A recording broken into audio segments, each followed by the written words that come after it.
Hello दोस्तों, नमस्कार। स्वागत है आपका प्रेरणा का इस एकेडमिक यूट्यूब चैनल पर। जैसा कि आप लोगों को पता है कि इस चैनल पर बीपीएससी शिक्षक भर्ती परीक्षा जो आयोजित करवाई जाने वाली है उसके लिए डेडिकेटेड रूप से तैयारी करवाई जा रही है और उस संदर्भ में सारे वीडियो डाले जा रहे हैं जो आपके लिए परीक्षा के लिए सहायक होगा। इस संदर्भ में बिहार करंट अफेयर का कंपाइलेशन डाल दिया गया है, साथ ही साथ नेशनल इंटरनेशनल करंट अफेयर भी डाला जा रहा है और इसके साथ ही जो बिहार के डिस्ट्रिक्ट के जितने भी इम्पॉर्टेंट फैक्ट्स हैं वो भी परीक्षा में डाला गया है इसमें प्लेलिस्ट बना के परीक्षा के लिए। तो आप जाके इसको वीडियो में देख सकते हैं, प्लेलिस्ट बना दिया गया है सबका। इस संदर्भ में एक सबसे महत्वपूर्ण टेस्ट सीरीज का आयोजन करवाया जा रहा है जिसमें 50 महत्वपूर्ण प्रश्नों का टेस्ट करवाया जाता है, जिसके माध्यम से आप अपनी तैयारी का मूल्यांकन भी कर सकते हैं और अपनी तैयारी को और बेहतर भी बना सकते हैं। ये महत्वपूर्ण 50 प्रश्न होते हैं, इसकी जो है परीक्षा में आने की संभावना ही बनी रहेगी, तो आप इसकी भी तैयारी साथ साथ में कर सकते हैं। तो अभी तक कुल 17 टेस्ट सीरीज का आयोजन करवाया जा चुका है। आज हम टेस्ट सीरीज नंबर 18 लेके आए हैं जिसमें 50 अति महत्वपूर्ण प्रश्न दिया गया है जिसकी परीक्षा में पूछे जाने की संभावना ही बनी रहेगी। तो चलिए शुरुआत करते हैं आज के पहले प्रश्न से। पहला प्रश्न है, निम्नलिखित में से सर्वाधिक प्रत्यास्थ क्या है, मतलब सबसे ज़्यादा इलास्टिक निम्न में से कौन सा है। ऑप्शन है ए रबर, बी गीली चिकनी मिट्टी, सी स्टील और डी प्लास्टिक। तो प्रत्यास्थ का मतलब क्या होता है दोस्तों? प्रत्यास्थ का मतलब ये होता है कि जिसको सबसे लंबा खींचा जा सके या फैलाया जा सके, पीटने पे या जो भी चीज़ है उसको खींचने पे उसको सब लंबा फैल सके, उसको प्रत्यास्थ कहा जाता है। तो इसमें ऑप्शन क्या होगा दोस्तों, इसका उत्तर क्या होगा तो इसका उत्तर हो जाएगा स्टील। ठीक है, तो निम्नलिखित में सर्वाधिक प्रत्यास्थ क्या है, सर्वाधिक इलास्टिक क्या है, स्टील है। ठीक है, अगला देखते हैं 2 नंबर प्रश्न। तरन ताल की वास्तविक से कम गहराई दिखने का कारण क्या है। ऑप्शन ए अपवर्तन, बी प्रकाश का प्रकीर्णन, सी परावर्तन और डी व्यतिकरण। इसका उत्तर क्या होगा दोस्तों? इसका उत्तर हो जाएगा ए अपवर्तन। तो जो तरन ताल होती है उसकी वास्तविक से कम गहराई दिखने के कारण होती है, वो किस परिघटना के कारण से होता है, तो प्रकाश के अपवर्तन के कारण से होता है। ठीक है, नेक्स्ट देखते हैं 3 नंबर प्रश्न। विद्युत हीटर की कुंडली किस पदार्थ की बनी होती है। ऑप्शन है ए तांबा, बी लोहा, सी चांदी और डी नाइक्रोम। तो इसका उत्तर क्या होगा दोस्तों 3 नंबर का? इसका उत्तर है डी नाइक्रोम। तो जो विद्युत हीटर की कुंडली होती है वो नाइक्रोम की बनी होती है। ठीक है, नेक्स्ट देखते हैं 4 नंबर प्रश्न। अंतःस्रावी ग्रंथियों के निम्न में से क्या स्रावित होता है। ऑप्शन है ए पेप्सिन, बी हाइड्रोक्लोरिक एसिड, सी लार और डी हार्मोन। तो इसका उत्तर क्या होगा दोस्तों 4 का? D hormone. तो जो अंतःस्रावी ग्रंथियाँ होती हैं उनसे हार्मोन का स्रवण होता है। ठीक है, नेक्स्ट देखते हैं 5 नंबर प्रश्न। लेड संचायक सेल में कौन सा अम्ल प्रयोग में लाया जाता है। ऑप्शन है A phosphoric acid, B hydrochloric acid, C nitric अम्ल और डी सल्फ्यूरिक अम्ल। तो इसका उत्तर क्या होगा दोस्तों? इसका उत्तर जाएगा सल्फ्यूरिक अम्ल। तो जो लेड संचालक सेल होते हैं उसमें किसका प्रयोग किया जाता है? सल्फ्यूरिक अम्ल का प्रयोग किया जाता है, जिसका जो रासायनिक सूत्र होता है वो H2SO4 होता है। ठीक है, नेक्स्ट देखते हैं इंद्रधनुष किस घटना के कारण से बनता है। आप लोगों को पता होगा कि बारिश के बाद जो है आसमान में इंद्रधनुष बनने की परिघटना होती है, तो वो किस घटना के कारण से बनती है, कौन से जो है घटना उत्तरदायी होती है उसके लिए। ऑप्शन है ए विवर्तन, बी वर्ण विक्षेपण, सी परावर्तन और डी व्यतिकरण। इसका उत्तर क्या होगा दोस्तों? इसका उत्तर है बी वर्ण विक्षेपण। तो इंद्रधनुष जो है वो वर्ण विक्षेपण के कारण से बनती है। ठीक है, 7 नंबर प्रश्न देखते हैं। निम्न में से कौन सा तत्व रेडियोधर्मी है। ऑप्शन है ए सीजियम, बी प्लैटिनम, सी स्ट्रॉन्सियम और डी थोरियम। तो इसका उत्तर क्या होगा दोस्तों? इसका उत्तर है डी थोरियम। तो थोरियम जो है वो एक प्रकार का रेडियोधर्मी पदार्थ है। ठीक है, अगला देखते हैं 8 नंबर प्रश्न। वायुमंडल में ओजोन परत के क्षरण के लिए निम्न में से कौन सा रासायनिक पदार्थ जिम्मेवार है। ऑप्शन है ए, आप लोग पता है कि ओजोन परत जो है वो पराबैंगनी किरणों से रक्षा करती है जो सूर्य के द्वारा निकलती है। तो आजकल जो है ओजोन का परत का क्षरण हो रहा है और ये कहाँ पाया जाता है, तो समताप मंडल में पाया जाता है। ठीक है, तो पूछ रहा है आपसे कि जो ओजोन परत का जो क्षरण हो रहा है उसके लिए कौन सा रासायनिक पदार्थ जिम्मेदार है। ऑप्शन है A nitrous oxide, B carbon dioxide, C chlorofluorocarbon और डी सल्फर डाइऑक्साइड। तो इसका उत्तर क्या होगा दोस्तों 8 का? C chlorofluorocarbon. तो क्लोरोफ्लोरोकार्बन का आंसर क्या होता है कि ओजोन परत का क्षरण होता है। ठीक है, नेक्स्ट देखते हैं 9 नंबर प्रश्न। गोबर गैस में मुख्यतः क्या होती है। ऑप्शन है A methane, B ethylene, C propylene और डी एसिटिलीन। तो इसका उत्तर क्या हो दोस्तों, इसका उत्तर रहेगा मीथेन। तो गोबर गैस में मुख्यतः मीथेन पाया जाता है, जिसका रासायनिक सूत्र क्या होता है, CH4। ठीक है, नेक्स्ट देखते हैं 10 नंबर प्रश्न। AC को DC में रूपांतरित करने के लिए निम्न युक्ति काम में ली जाती है। ठीक है, ऑप्शन है A ट्रांसफार्मर, B दृष्टकारी, C प्रेरण कुंडली और D जरित्र। तो इसका उत्तर क्या हो दोस्तों, इसका उत्तर रहेगा B दृष्टकारी। तो दृष्टकारी का प्रयोग क्या होता है कि AC को DC में बदलने के लिए किया जाता है। ठीक है, नेक्स्ट देखते हैं 11 नंबर प्रश्न।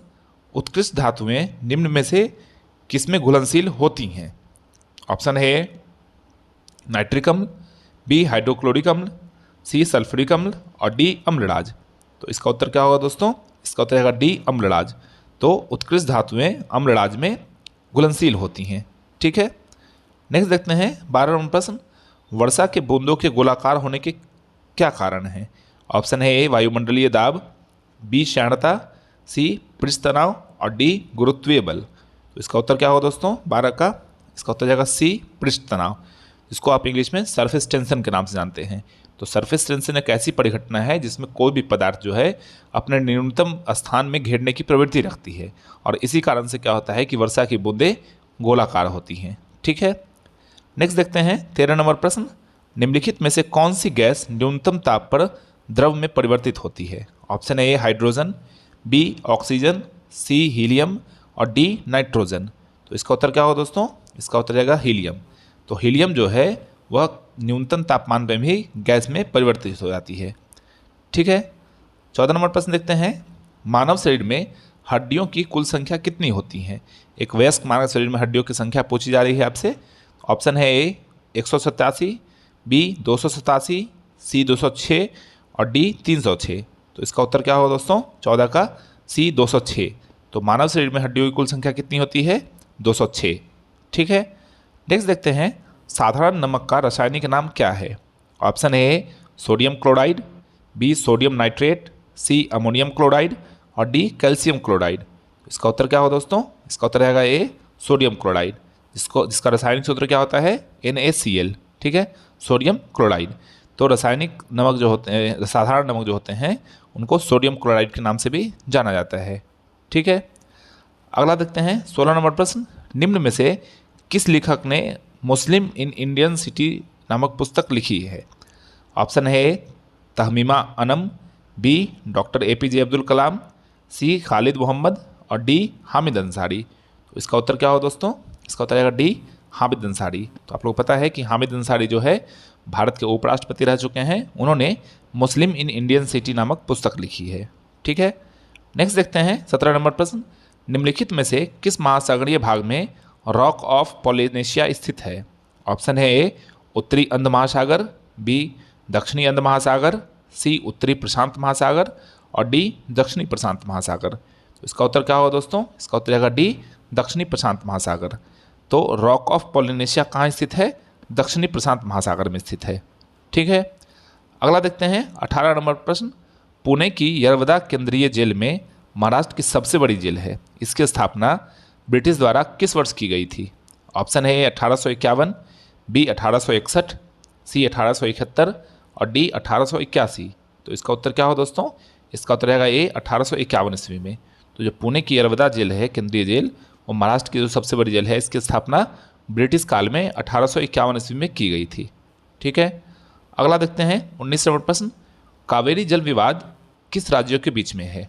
ऑप्शन है A आंध्र प्रदेश और तमिलनाडु के बीच, B आंध्र प्रदेश और कर्नाटक के बीच, C कर्नाटका और तमिलनाडु के बीच, D तमिलनाडु और केरल के बीच। तो इसका उत्तर क्या हो दोस्तों 19 का C कर्नाटक और तमिलनाडु के बीच।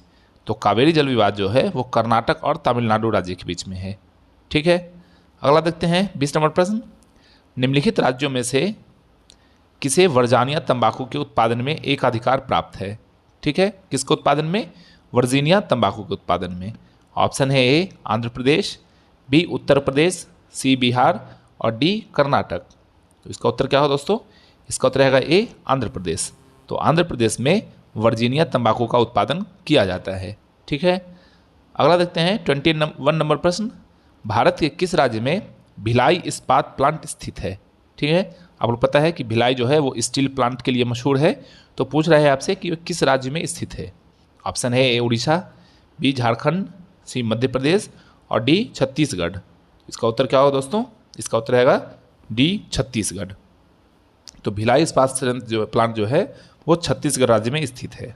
ठीक है। आप लोग पता है कि छत्तीसगढ़ को मध्य प्रदेश से काट कर अलग राज्य बनाया गया था और यहाँ जो है भिलाई इस्पात संयंत्र की स्थापना की गई थी। ठीक है। नेक्स्ट है, भारत के किस राज्य में काली मिट्टी वृहद क्षेत्र में पाई जाती है? ठीक है। ब्लैक सॉइल के बारे में पूछ रहा है आप लोगों से। ऑप्शन है ए तमिलनाडु, बी ओडिशा, सी बिहार और डी महाराष्ट्र। इसका उत्तर क्या होगा दोस्तों? 22 का डी महाराष्ट्र। तो काली मिट्टी जो है वो किस भाग में पाई जाती है? तो भारत के महाराष्ट्र क्षेत्र में पाई जाती है। ठीक है। अगला देखते हैं 23 नंबर प्रश्न।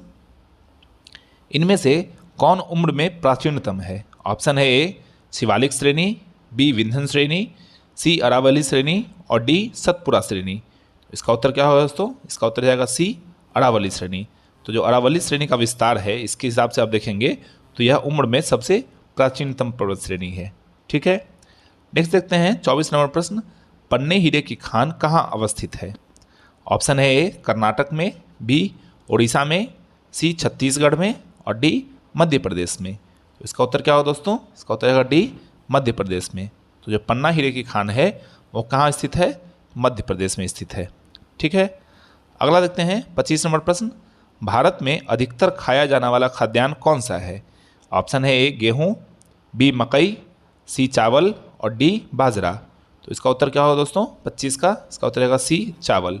तो भारत में अधिकतर खाए जाने वाला खाद्यान्न जो कौन सा है? चावल है। ठीक है। नेक्स्ट देखते हैं 26 नंबर प्रश्न। शाक्य वंशियों द्वारा बनाया गया बौद्ध स्तूप कहाँ स्थित है? ऑप्शन है ए लुम्बिनी, बी कपिलवस्तु, सी रुक्मिणीदेवी और डी पिपरहवा। तो इसका उत्तर क्या होगा दोस्तों? 26 का डी पिपरहवा। तो शाक्य वंशियों द्वारा जो है पिपरहवा में बौद्ध स्तूप का निर्माण किया गया था। ठीक है। अगला देखते हैं 27 नंबर प्रश्न। चीनी यात्री युआनचांग कब भारत पहुंचा था? ठीक है। किसका नाम पूछ रहा है आपसे? चीनी यात्री युआनचांग के बारे में। ऑप्शन है ए 630 ईस्वी में, बी 629 ईस्वी में, सी 628 ईस्वी में और डी 636 ईस्वी में। तो इसका उत्तर क्या होगा दोस्तों? 27 का ए 630 ईस्वी में। तो चीनी यात्री युआनचांग जो है भारत में 630 ईस्वी में आया था। ठीक है। नेक्स्ट देखते हैं 28 नंबर प्रश्न। मौर्य काल में शासकीय भूमि से प्राप्त आय को क्या कहा जाता था? किस काल में? मौर्य काल में। ऑप्शन है ए भोग, बी राजकर, सी भाग और डी सीता। तो इसका उत्तर क्या होगा दोस्तों? इसका उत्तर रहेगा डी सीता। तो मौर्य काल में जो शासकीय भूमि से आय प्राप्त होती थी उसको सीता कहा जाता था। ठीक है। अगला देखते हैं 29 नंबर प्रश्न। निम्नलिखित में से किस वर्ष सबसे पहले अंटार्कटिका के ऊपर ओजोन छिद्र की खोज की गई थी? आप लोग पता है कि दक्षिणी ध्रुव को और उत्तरी ध्रुव को जो है प्रायः अंटार्कटिका और आर्कटिक के नाम से जानते हैं। दक्षिणी ध्रुव को अंटार्कटिका बोलते हैं और उत्तरी ध्रुव को आर्कटिक ध्रुव बोलते हैं। तो सबसे पहले पूछ रहा है आपसे कि अंटार्कटिका के ऊपर ओजोन छिद्र की खोज कब की गई थी? ऑप्शन है ए 1984, बी 1980, सी 1936 और डी 1975। तो इसका उत्तर क्या होगा दोस्तों? 29 का ए 1984। तो 1984 ईस्वी में अंटार्कटिका के ऊपर ओजोन छिद्र की खोज की गई थी। ठीक है। अगला देखते हैं उस एशियन हाथी का नाम है जो मनुष्य की तरह आवाज़ निकालता है। ऑप्शन है ए डॉली, बी कौशिक, सी गरिमा और डी दया। तो इसका उत्तर क्या होगा दोस्तों? 30 नंबर का बी कौशिक। तो कौशिक हाथी जो है वो मनुष्य की तरह आवाज़ निकालता है। ठीक है। अगला देखते हैं 31 नंबर प्रश्न। पृथ्वी के क्रोड में सर्वाधिक पाया जाने वाला तत्व कौन सा है? ऑप्शन है ए कॉपर और जिंक, बी निकल और फेरस, सी कोबाल्ट और एल्युमिनियम और डी बॉक्साइट और आयरन। तो इसका उत्तर क्या होगा दोस्तों? 31 का बी निकल और फेरस। ठीक है। तो Ni और Fe जो है वो क्या होता है कि पृथ्वी के कोड में सर्वाधिक पाया जाने वाला तत्व है। ठीक है। जिसको आप लोग नीफे के नाम से भी जानते हैं।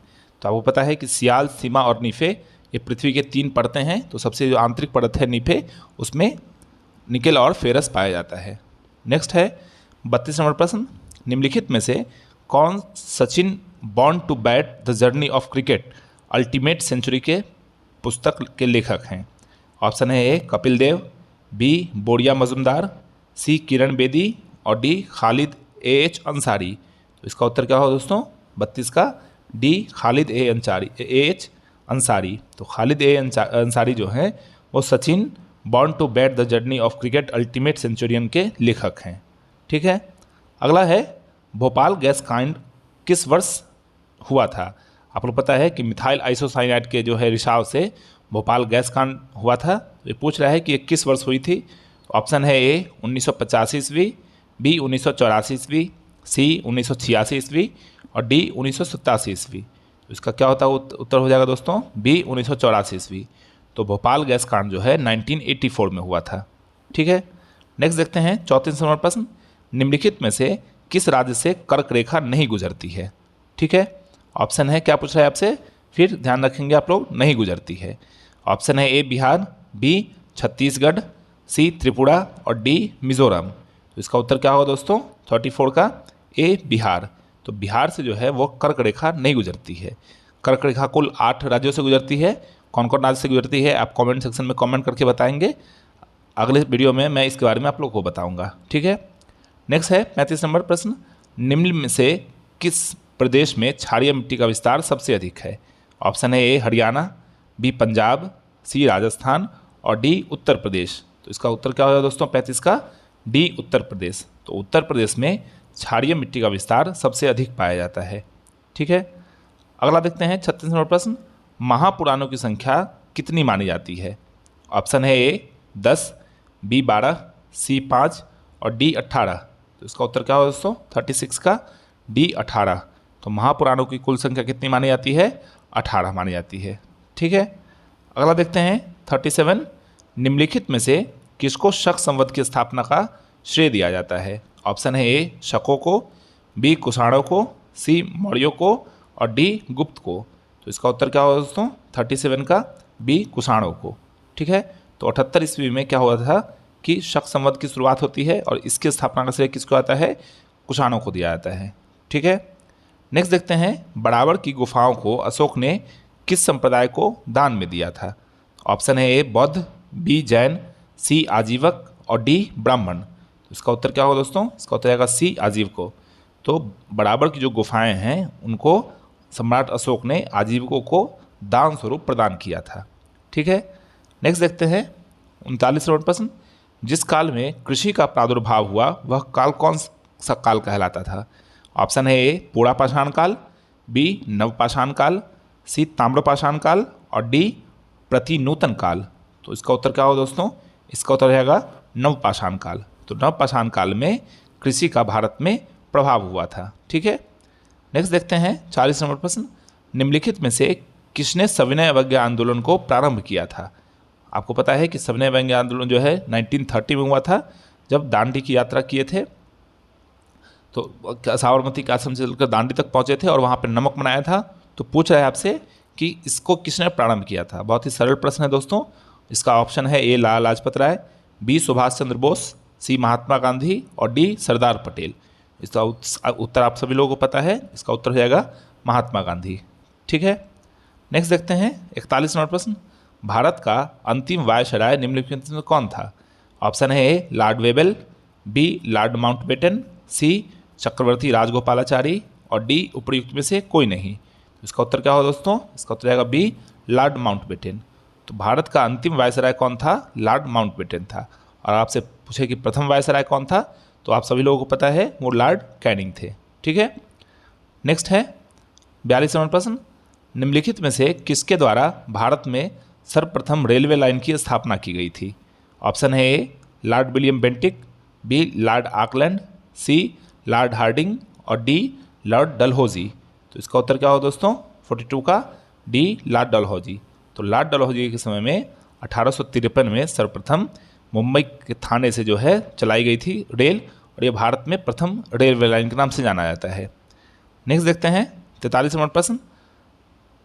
निम्नलिखित में से किसे पुर्तगाली शक्ति को स्थापित करने का श्रेय जाता है? ऑप्शन है ए जमोरिन, बी अल्मीडा, सी फ्रांसिसो डी अल्बुकर्क और डी उपर्युक्त में से कोई नहीं। इसका उत्तर क्या होगा दोस्तों? इसका उत्तर आएगा सी अल्फांसो डी अल्बुकर्क। तो आप लोगों को पता है कि 17 मई 1498 को सर्वप्रथम वास्को डी गामा जो पुर्तगाली यात्री था वो भारत आया था, परंतु भारत में वास्तविक रूप से पुर्तगाली शक्ति को स्थापित करने का श्रेय किसको आता है?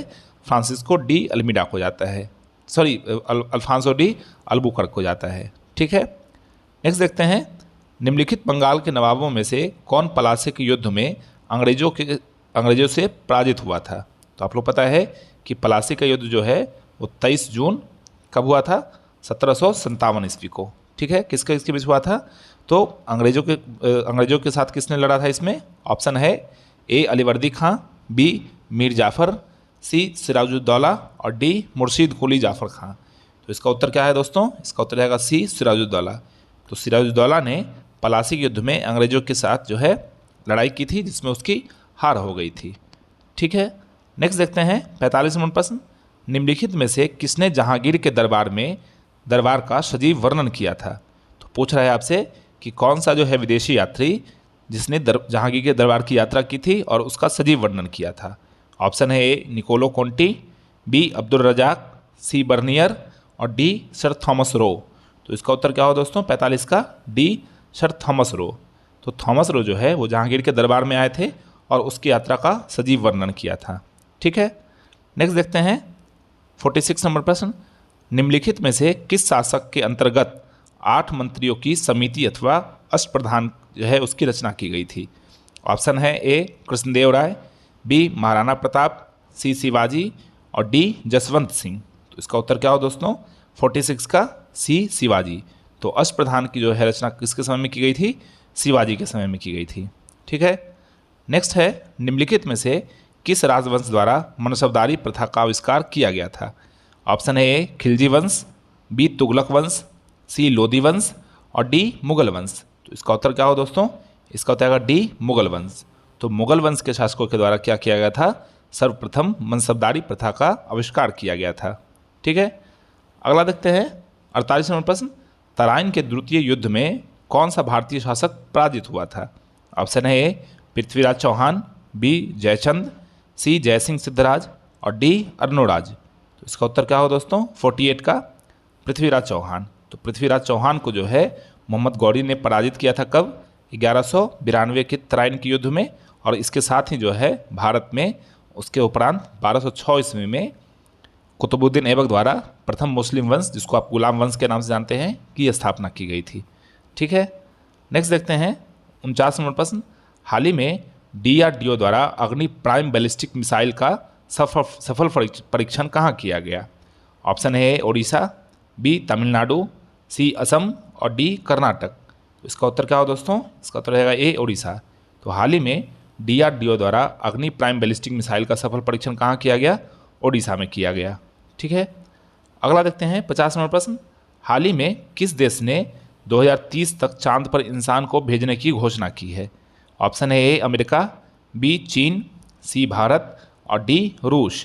तो इसका उत्तर क्या होगा दोस्तों? इसका उत्तर आएगा बी चीन। तो हाल ही में चाइना ने वर्ष 2030 तक चांद पर इंसान को भेजने की घोषणा की है। तो इसी के साथ दोस्तों 50 महत्वपूर्ण प्रश्न का सेट समाप्त हुआ। उम्मीद है कि आप लोगों ने इसमें बहुत ही बेहतर प्रदर्शन किया होगा और निरंतर रूप से आप अपने स्कोर में सुधार कर रहे होंगे, क्योंकि परीक्षा की तिथि नज़दीक आती जा रही है और उम्मीद है कि आप अपनी तैयारी को और बेहतर रूप से धारदार बना रहे होंगे। तो इसी उम्मीद के साथ कि आप अपनी पढ़ाई निरंतर रूप से जारी रखेंगे, मिलते हैं अगली वीडियो में। तब तक आप पढ़ाई जारी रखिए। चैनल पर नए हैं तो सब्सक्राइब कीजिए, दोस्तों के साथ शेयर कीजिए, लाइक कीजिए। धन्यवाद।